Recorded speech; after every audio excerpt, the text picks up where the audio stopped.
Good morning, everyone. Thanks for joining us on MorningLine. Nick Beres here with you on a Monday. I do indeed hope you had a very pleasant weekend.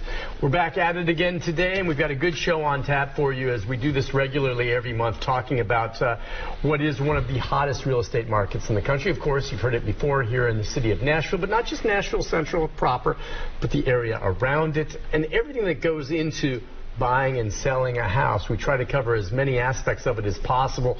For many of you out there, whether you're in an apartment, you're thinking of buying, you're thinking of selling a house you're in right now, or you're coming into town wanting to buy, the number's on the screen, 737-7587. I'm not the one that's going to answer these questions because I would probably give you the wrong advice, which is why we bring experts on the show like Bernie Gallerani.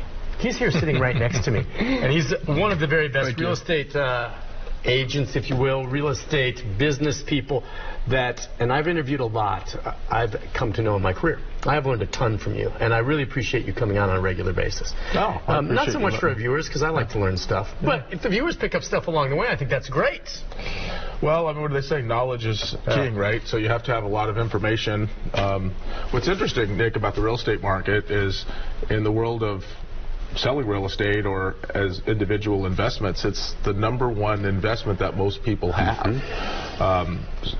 And what's really crazy is to think about how people either behave with it or how they actually choose realtors to help them sell the cash in their investment. Right. So we want to talk a little bit about kind of what they should do, questions they should be asking when they interview an agent to sell their home. If you're working with a buyer, some of the things that agents maybe can help in that other agents are inexperienced in. It's important to find an agent that actually knows what they're doing. There are a lot of, would you tell me then, so for most people out there who don't have the benefit of maybe tuning into the show, which I hope you are, or getting to know someone like I've gotten to know you, if you're thinking of buying or selling for the first time, the run-of-the-mill individual out there, I mean, how do they find an agent? They can either go to the phone book, start looking. A lot of them get referrals, right? Isn't that? I would ask a friend of mine. I'd say, can you tell me someone that you worked with or that you know is good, that you can trust, that is responsive to your needs? How do you think most people find real estate agents if they don't really know where to start? Well, I think that's a really good question, and there's two different levels of education that a consumer, a buyer, should look. When the buyer looks at a buyer's agent, so an agent showing a home to purchase a home, right? Not a seller, but a buyer. Different level of quality of skill needed than those that list properties. And I think the challenge where a lot of people don't really understand that difference, and they take the really nice person that sold them a home, that walked them through that process as a buyer, and then turn around and use them as a seller, and that's where things actually really change a lot. So I think that the person who's considering selling in this particular case should ask a lot of really important questions. Let me give you an example. Okay. Something recently happened this week, which has really prompted me to have this conversation today on the show, where somebody that we work with in the real estate industry who's involved with the process of our business, who's not a realtor, who chose to use a realtor inside our company, so I'm very grateful for that. Okay. But they reached out to this particular individual to list their home, and they chose to call this person because they sat at the closing table with this person several times as a buyer's agent. And so what they did was they reached out to this individual to say, hey, I'd like for you to list my home. But what they didn't understand was the individual who they really liked as an agent was actually a buyer's agent for my top listing agent. So they then said, well, she seems very nice. I've sat at the closing table with her before, and so I really want to give her a chance to sell my house. Big mistake. Big mistake, because this particular agent has never listed a home before, and so she doesn't list them. She buys it. She's a buyer's agent for my top listing agent. For your top listing agent. Oh, okay. And so when that came into my office and this conversation took place, I realized that a lot of people choose an agent because a listing agent because they really like them or they feel comfortable with them. Well, and then they assume. I didn't know that when you told me this. I thought realtors, they can buy and sell and they have skills, and there must be some. I bet you're good at doing both if you had to, right? But I mean, I'm guessing this person just assumed that she could do both, and she liked the way she handled things and thought, well, I want this person to work for me. So, and that's through your office. So how did you handle it? Well, and so let me just, I think that we can, finding somebody that we can build good rapport with, and that being likable is important in any aspect of sales. But it's kind of like, hiring, we'll use an attorney as an example, Nick. If you have two choices, one attorney who has been in the business for 20 years, maybe he charges, $500 or $600 an hour and is just a killer in the courtroom, and another one just comes out of law school, brand new, doesn't really have a lot of experience, maybe charges a little bit less money. If you're going to, in this case, if you were taking someone to trial, let's just say you were suing somebody and there were $600,000 on the line, would you want to hire an attorney that had the expertise to get the result, or would you just find somebody new out of law school? And this is very much the same. A lot of homes don't sell in this market. A lot of homes, as we'll talk about today, will sit on the market for long periods of time. The only reason that happens is the inexperience of the listing side of the business. So you're saying those homes can and should sell if they have the right person handling it? Absolutely, 100%. Now, there's one factor, and that is we're still communicating with the seller and getting the seller to see the reality to what the market's doing. But the difference in a quality agent that lists property and understands it versus, let's say, an agent who really doesn't understand that world, they might believe it takes 60, 90 days to sell a home. In our world, we know that all homes will sell within 2 or 3 weeks. Now, the difference between us selling a home in 2 or 3 weeks versus, let's say, 6 or 8 weeks is our level of getting the seller to understand that the price and or the marketing might not be in alignment. So there is a lot that goes with it. So I would just say for anybody who's listening to this today, just choose your listing agent very wisely. It's not always about how much you like them, even though that's important. It is important to feel comfortable with the person you're working with, but also make sure they have the experience. All right, so I have to ask you, how did you handle that? When they came and you realized this, they came to your office and said, I want to work with this woman, but you knew she was not suited for that.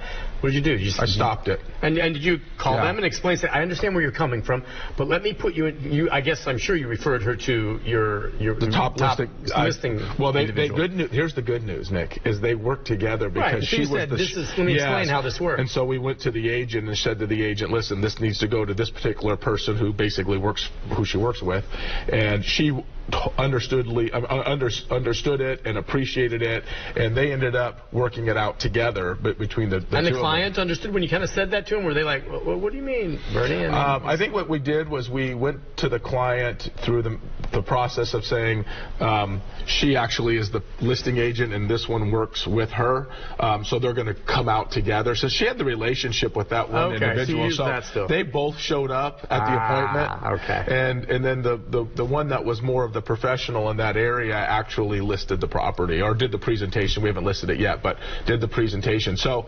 yeah, there's a lot of graceful ways of doing it. But if I was the customer, I would appreciate you having done that. Because, I mean, I came to you anyway, and you could have just said, well, just go ahead and do it, whatever. But you wanted to do what was best for the customer.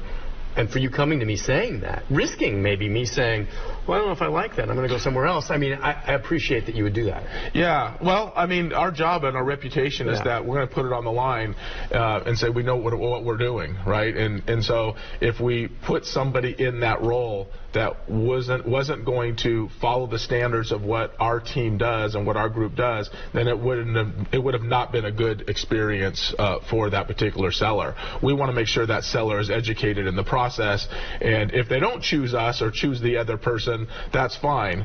But we wanted to make sure they understood that their chances of a higher level of success were having this one individual handle it versus this other individual. What I've just learned from you, and I didn't know this, and I don't know if the average person does that, so there are specialties. If I, before this, was going to sell my home, I would approach someone in real estate, and if I liked them, I would hire them. One of my questions would not be, do you specialize in selling or buying? And maybe that's dumb on my part, but I wouldn't have asked that. But you need to, because I'm guessing there's realtors out there that do both. And maybe do better one than the other. Maybe they do great with both. Maybe they do poorly with both. I mean, is it always specialized? Or are there a lot of real estate agents out there that do both, and is that necessarily a bad thing? So 80% of all the listings are sold by 20% of the top agents. So 80% of the listings are sold by the top agents. And the top agents specialize in selling? The top agents specialize in selling. Usually, as a higher percentage, your most successful realtors are actually listing agents, not buyer's agents. Okay, so how do you ask that? Because, again, they came to you and you're proactive. But if you're calling most places, or let's just say a lot of people maybe just, they don't know anyone, they're going to the phone book maybe. And they're calling, well, this is a big realty firm in town. I mean, you don't know. They could just tell you, yeah, we do both. We do both really well. I mean, what are you supposed to ask? You say, look, I want to be put with someone who specializes in selling, because I want to sell my house. Is that what you have to say? And then, of course, you have to trust that they're saying this. They may say, oh, yeah, we've got agents. They do both really well. I mean, how do you handle that? Well, so let's think about this for a second. Okay, we have a bunch of opportunities to see law firms all over our city with billboards up, right. Radio ads and things like that. Are you going to hire a divorce attorney for an accident injury? Are you going to have an attorney who does accident injury who is now trying to represent somebody who's going through a divorce? Well, especially, Does this but make there sense? are so many attorneys out there that, and we have a lot of them that advertise here. A lot of them are personal injury attorneys specifically, but a lot of them take on just about all kinds of cases, general law. In my book, I'd rather get someone, if I'm suing for malpractice, someone who's certified as a malpractice attorney, as opposed to a general practitioner who may be able to handle it because they have a basic understanding of law. I see what you're saying. Well, let me give you a different example. I have attorneys that work with our company, and I have specific ones that are tailored for one for real estate law, one for employment law, right? Because we have people that work within our company that we need legal representation in that area, and then we have legal representation that's needed in the real estate side of it. Does that make sense? What I have found, because I've also talked with many attorneys through the 20 years I've been in the business, and they are not the same. If I'm talking to an attorney that doesn't really specialize in real estate law, he's asking me a lot of questions about how the business runs. If I'm talking about somebody who's in the real estate business, they're telling me how I should run the business. So there's a big difference between somebody who specializes in something. It's like going to a general practitioner. If you have a heart problem, you're not going to a general practitioner. You're going to a heart specialist. You're not having a heart specialist operate on your brain. You're not having a brain surgeon operate on your heart. Those are called special trades, right? That's what they get paid. Sure. That's what they've studied. Listing agents understand the listing marketing side.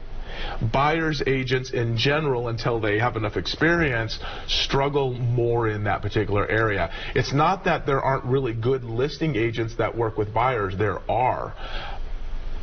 But if you want to get your home sold, you want to find the specialist that actually specializes in that area. At our real estate team, we have listing agents, and we also have buyer's agents. So when you call us, depending on, let's just say a consumer or a home seller calls us today and says, hey, I want to have Bernie come and list my home.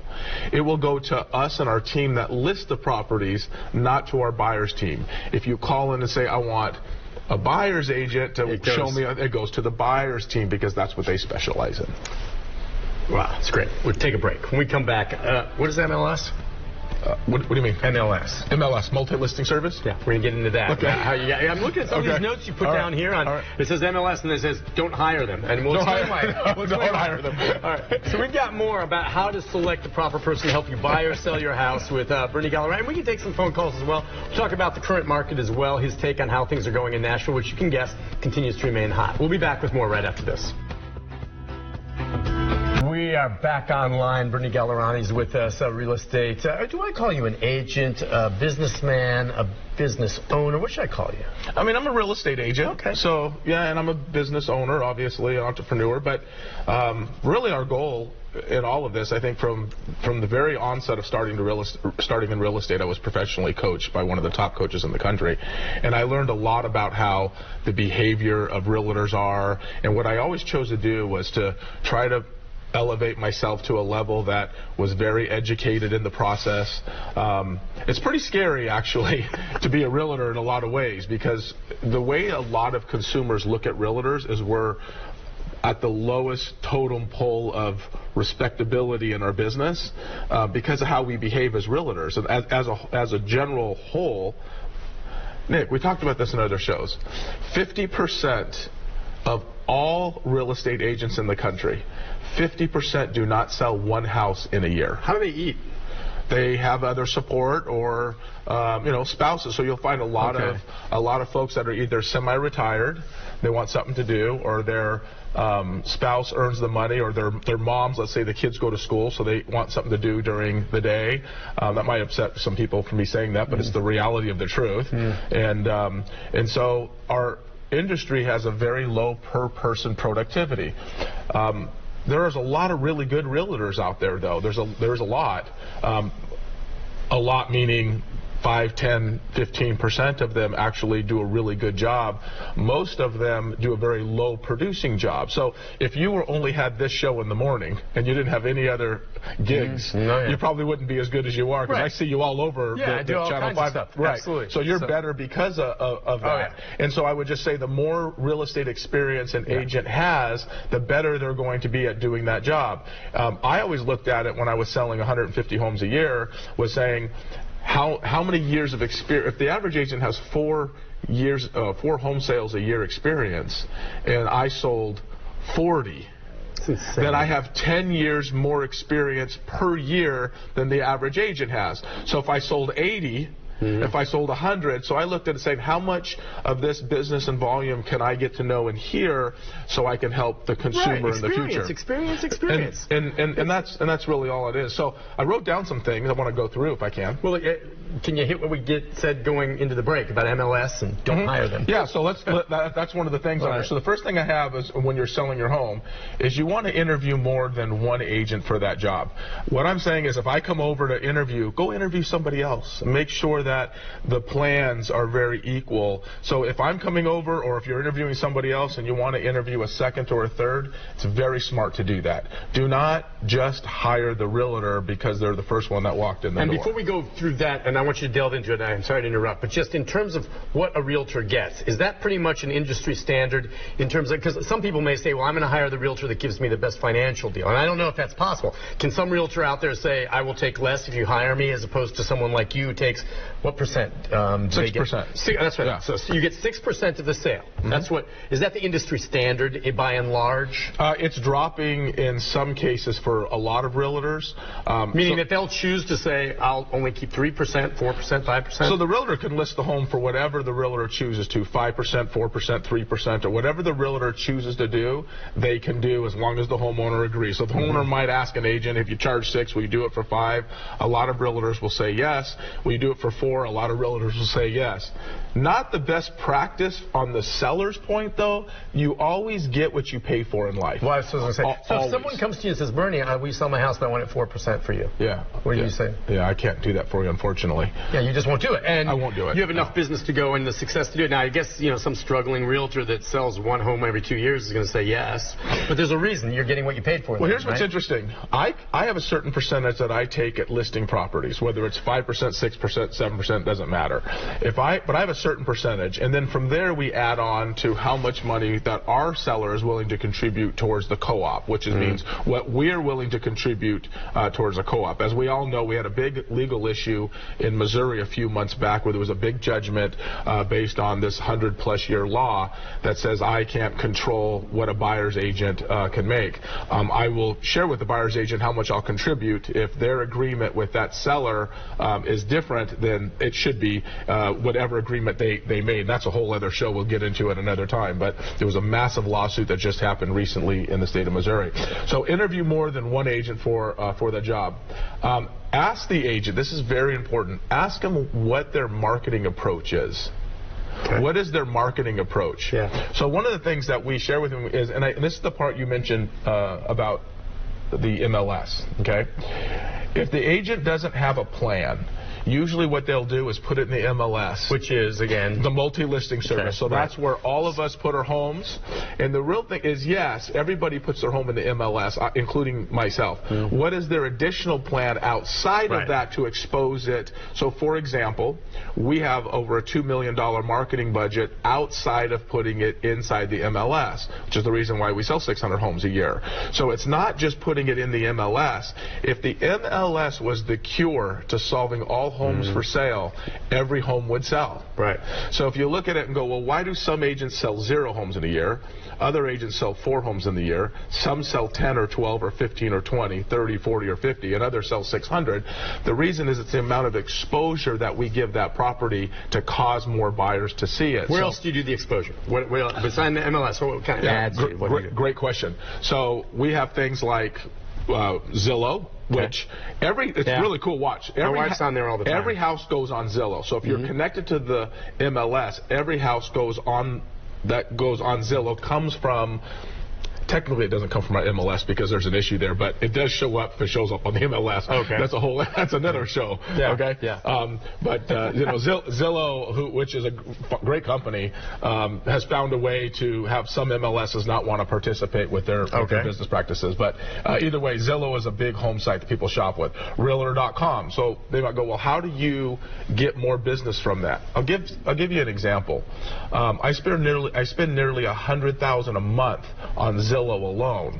And what I try to tell sellers is, if every home ends up on Zillow, then why would I purchase Zillow where other agents or most agents wouldn't even spend $1? Right. And the reason why that is because it gravitates your home to the tops of their search engine pages.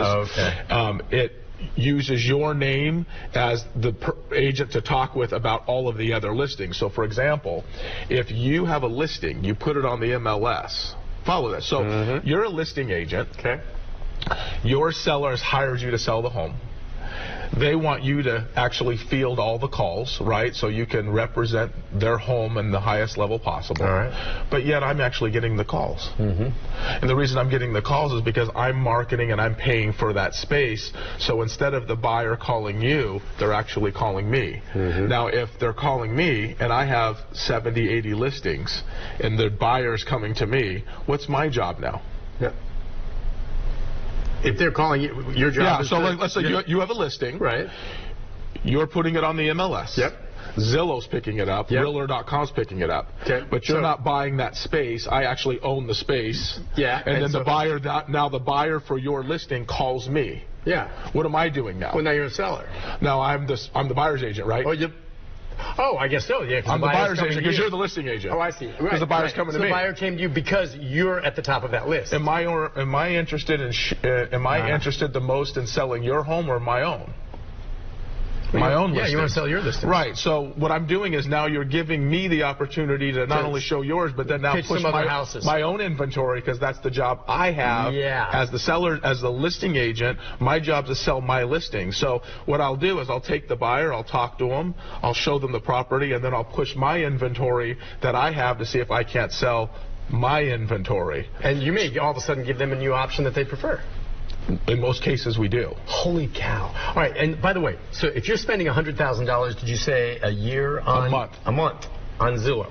So that's over $1 million a year that you spend on Zillow. That's something that you as a business, and you're big, does. That's not an expense that's passed on to the customer. That's still 6% that they're paying you, right? That's correct. So I pay. You choose to remember, do that, though, I have to pay out to the other agent, so I don't actually receive 6%. I only get a proportion of that, about 3%.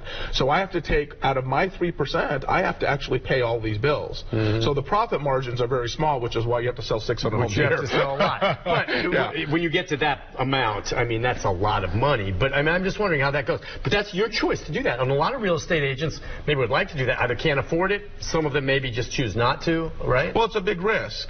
It's a huge risk, and there's a game that we play as business owners, entrepreneurs, real estate agents, whatever you want to call it, where we're saying, okay, well, we have so much opportunity coming in, we're paying for that opportunity, we've got to use the best of that opportunity to convert that into a sale. So in the world we have in purchasing leads like that, it's very important that we convert. But it's not only that, it's TV shows like this that give us exposure, it's billboards that we have going on, it's our instant offer program, it's our guaranteed sale program, it's all of our marketing online, our mail out cards, our radio ads, it's all of those things. So what is very interesting is if you take the overall budget annually, which is over $2 million, if you take that, it equates to 600 homes or 700 home sales a year. then we're selling more homes than anybody else, which is what the MLS says. Bernie Gallerani sells more homes than anybody else in the MLS. What we're saying is the marketing and the exposure is causing that activity. So our phones are ringing. Let me give you an example. We have 5 people in our company every day. Okay, they work 7 days a week, 12 hours a day, who just pick up the phones all day from our phones ringing, from shows like this, from online marketing. Constantly ringing. Yep. Oh, hundreds of thousands of people are in our database from all come in from leads that we've, our marketing that has provided leads. So yeah, we have 5 people a day, 7 days a week on the phones. On the weekends we have 2 on, and during the week we have 3 on, so there's a total of 5, but those 2 also rotate throughout the week. That all being said, we have people just picking up the phone all day long talking to people about leads that come in to our company. Gotta take a break on that note. You're like a machine. Well, you take a break.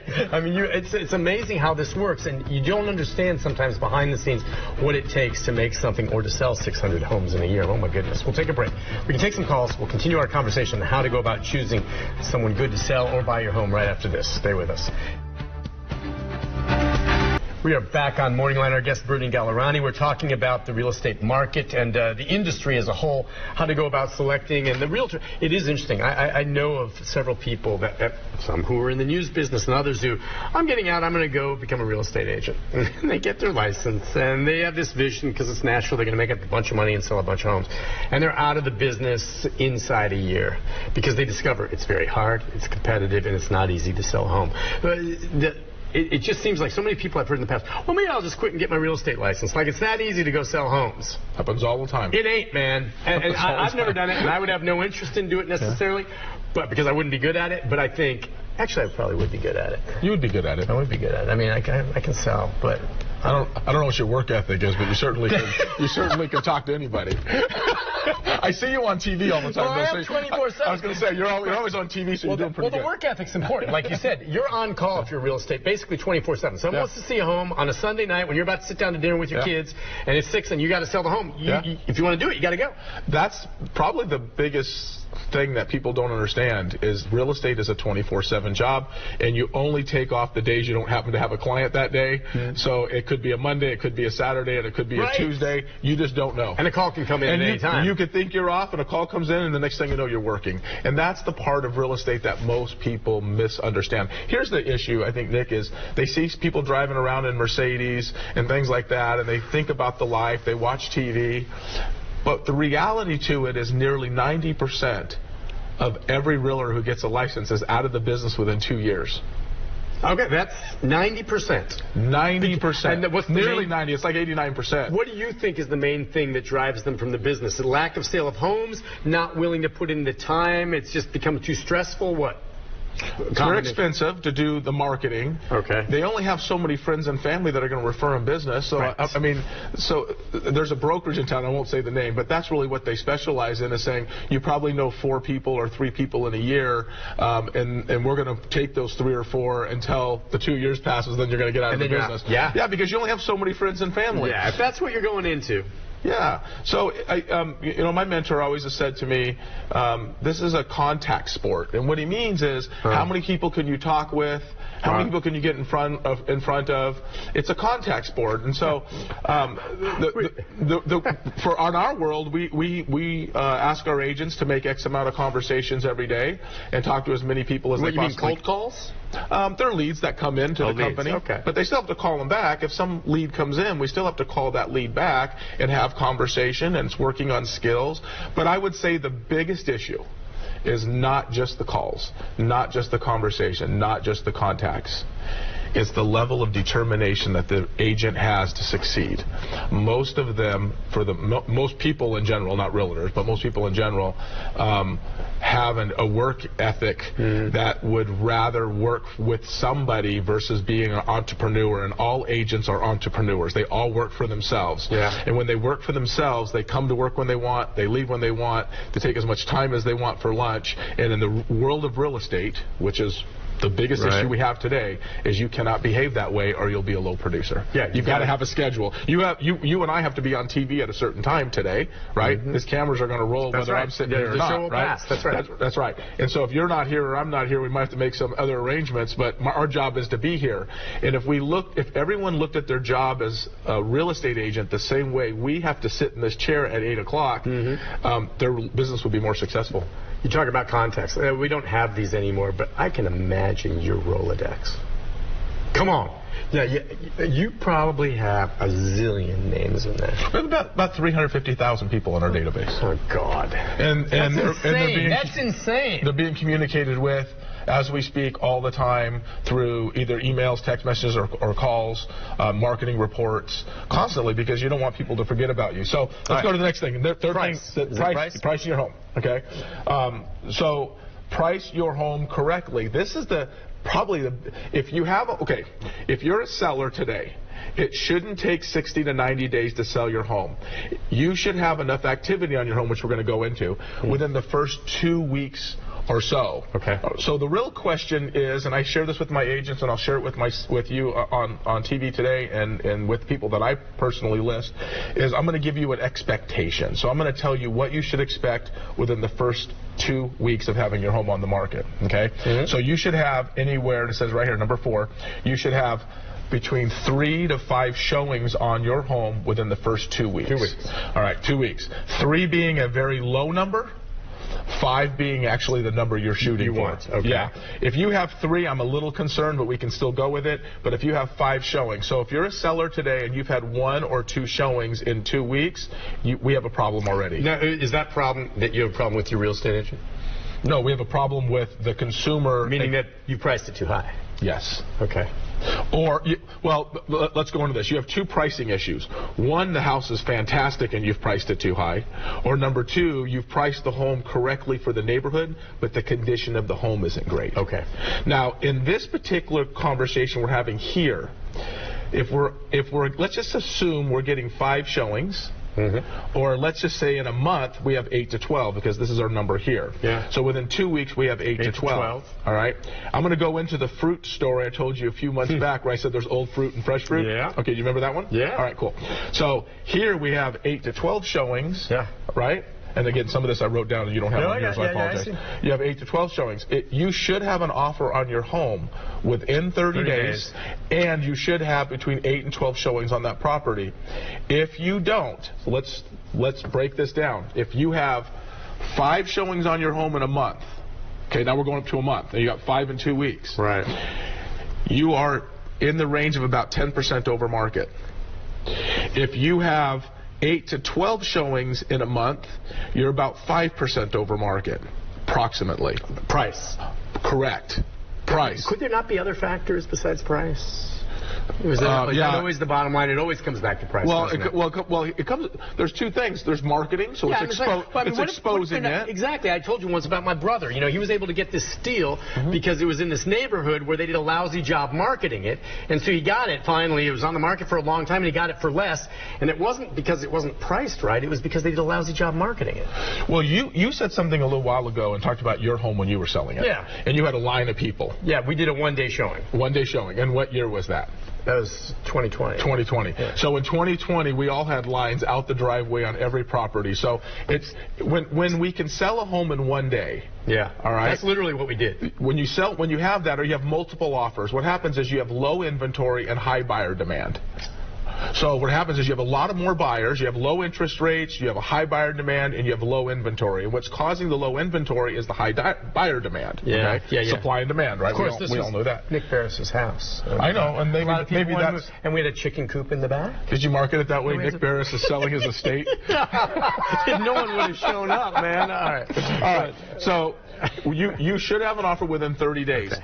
If you don't have an offer, and if there's people listening and they've had their home on the market for 30 days, there's an issue if you are sitting on the market after 30 days. It's old fruit. I might have a listing today. I might have 5 listings today that are over 30 days. But what we know is that we're having a price exposure issue and that we need to correct that. So you'll go make an adjustment. If it hasn't sold in 30 days, it's not the end of the world. It just means, okay, we need to reevaluate. And I'm guessing you don't make that mistake very often, but for a lot of people, it can sometimes happen, right? So after 30 days, it hasn't sold. You're going to sit back down. You're going to go, let's relook at this. What do we price it with? And you have to discuss with them. Are you willing to take 5% less? So this conversation of adjusting the price, making an improvement in that area, should happen at the 2-week mark. And so it doesn't mean that the adjustment needs to be made. It means that the realtor needs to identify that we have a problem after 14 days. Do people ever make offers for less than asking price? All the time. Okay, so that's possible. Could you get, when you say you should have an offer in 30 days, is it possible you've had an offer, but it's less than what you're asking for, and so that doesn't count in your mind? Or no, offer's an offer. Counts. Offer's an offer. Absolutely. Because that means you have interest. Well, yeah, all right. You have interest. All right, but they're saying, look, we'd like to buy it for $300 instead of $325 or something like that. Yeah, or sometimes you'll get the $300 and they're asking $400 because someone's trying to get a deal, right? And so an offer is still an offer, and that shows us that we have interest in the home. Now we can make adjustments based on how far off, how much we need to adjust it if that's necessary. So if somebody's taking notes here, volume of buyers showing up within a period of time is critical during the first stages of getting your home sold. Gotcha. Your home will receive the most showings within the first 2 weeks. After that, and it could, depending on what the ebb and flow is of the interest rates, because if, for example, we have a home on the market for 2 weeks and all of a sudden we drop a half a point in rate, it could stimulate the buyer pool. Yeah. So that could be an exception. So there are some exceptions to the rules, okay? What I have heard from sellers, you know, I personally sold about 1,600 houses, listings mainly, during my real estate life. What sellers would say to me a lot of times is, well, I just want to give it time. I hear that a lot. I want to give it time. Like, has it been enough time? Time is actually not our friend at all. If the longer your house sits on the market, the less appealing it gets. And it's like the fruit. You have a fruit basket, the fruit is nice and fresh, it gets picked over, you have what's left, and that is a listing that's been on the market 60, 90 days. Got a couple phone calls. Might I squeeze them in? I know hopefully it's on point with this, but let's go to Kevin. Kevin, good morning. Hi, Kevin. Hey, good morning. How you doing? Good. What's on your mind? This is Kevin Donaldson from Tennessee Special Olympics. Yeah? Yeah, hey. You have a real estate question, or are you calling about Special Olympics? No, I'm up and down. You know, we're paying $12.25, and I know we all bagged up because it's COVID-19 and stuff, and then these apartments, they renting out and stuff. People is moving in and out because the rent is too high. We're paying $12.25 right now. Yes, we did real estate. I wish somebody came up. Nashville. All right, listen, with this, I think I got his gist. Anyway, and this is a little off what we were just discussing there, but I was talking about this with my son last night. I mean, the rent that people are paying right now, and we've talked about this before, is as much as sometimes mortgages. If you can just find a way to get a down payment, get into a house, and your rent is, you're building equity. I don't know. And that sounds like he's frustrated with how expensive it is to rent in the Nashville market.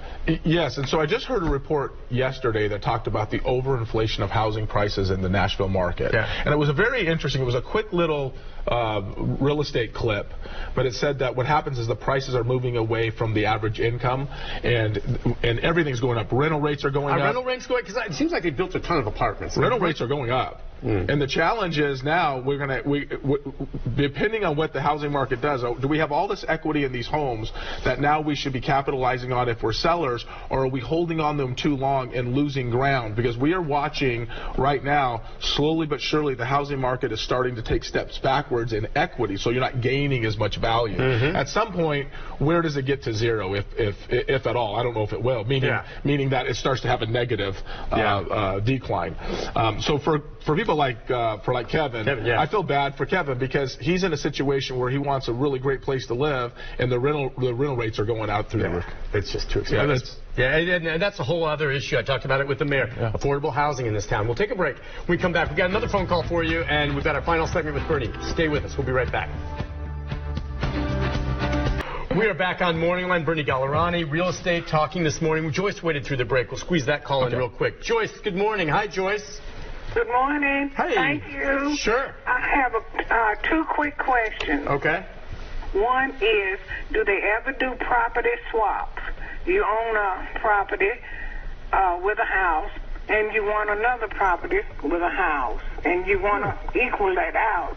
You want another home, but you don't want to have a mortgage. So a swap.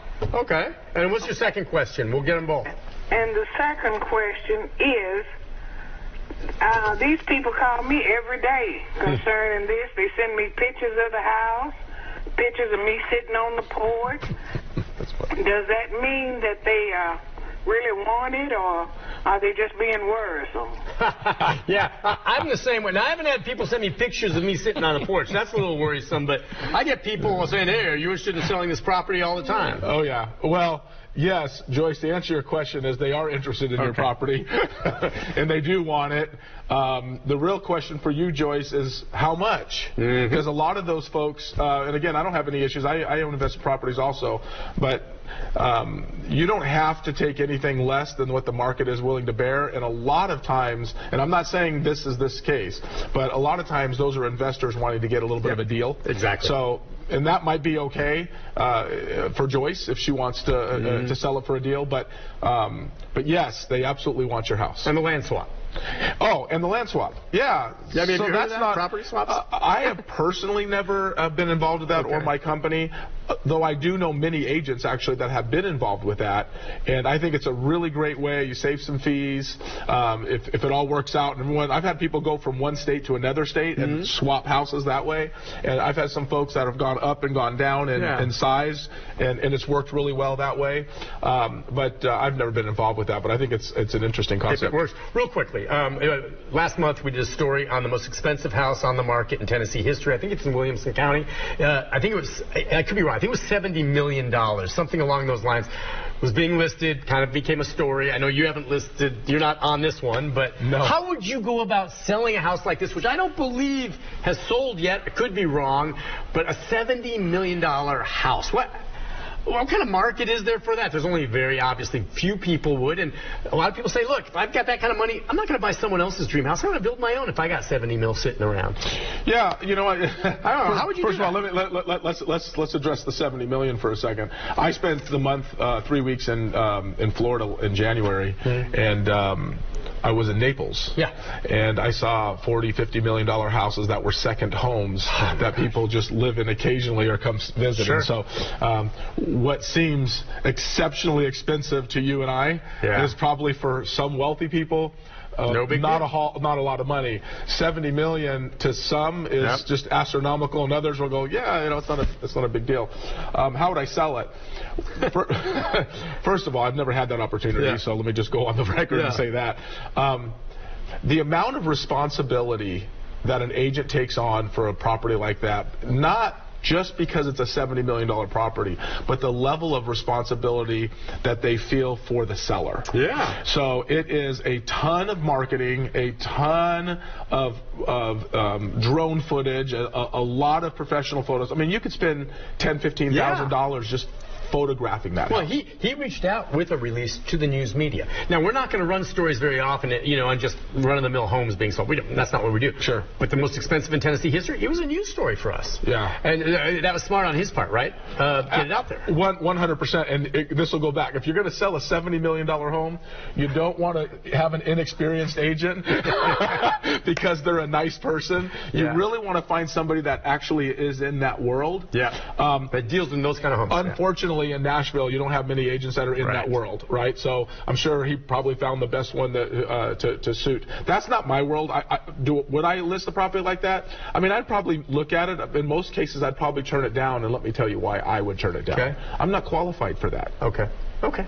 And so I'm okay to say that I'm not qualified for that, just because, you know, I'm between, you know, 400,000 and 3.5–4 million, which is where our wheelhouse is. That there takes a lot of attention. All the magazine it has to go on, all the upper magazines. They'll spend $100,000 just putting it in magazines and doing the proper photos on it. Real quick, just off the top of your head, what's the commission on that if you sell it? A lot.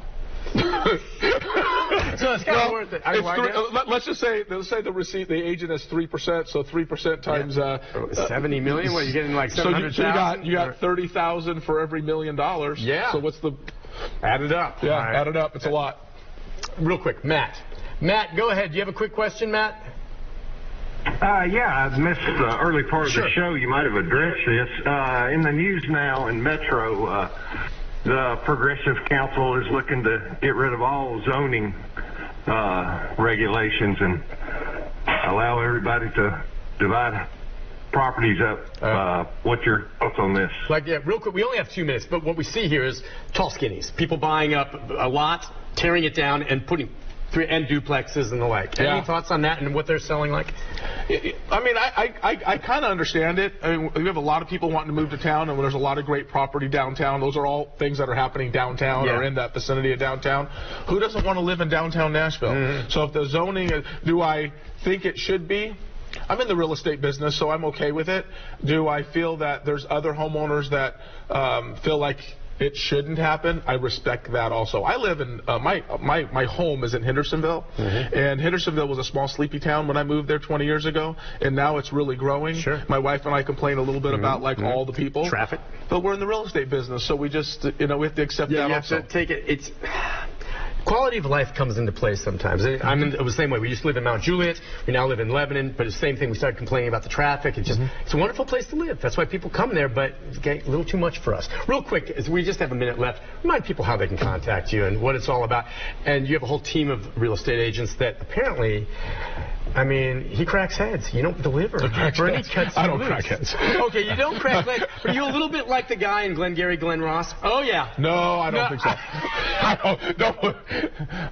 Real quick, there it is. Yeah, one thing. Yeah, BernieGallerani.com. You can 20 seconds. BernieGallerani.com. We do an